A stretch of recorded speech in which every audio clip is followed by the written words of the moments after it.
You ask Tiger to calculate. This deals with linear inequalities with one unknown. The final result is a smaller than -18. Let's solve it step by step. Group all constants on the right side of the inequality. Add 34 to both sides.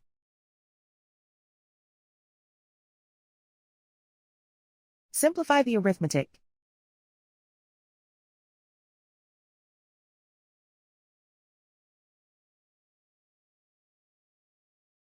Isolate the a.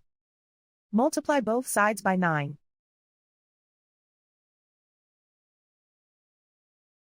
Group like terms.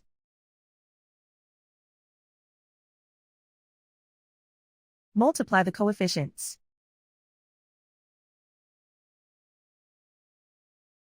Simplify the fraction.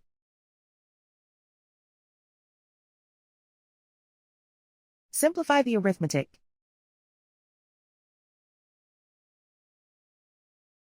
Plot the solution on a coordinate grid. And so the final result is a smaller than -18.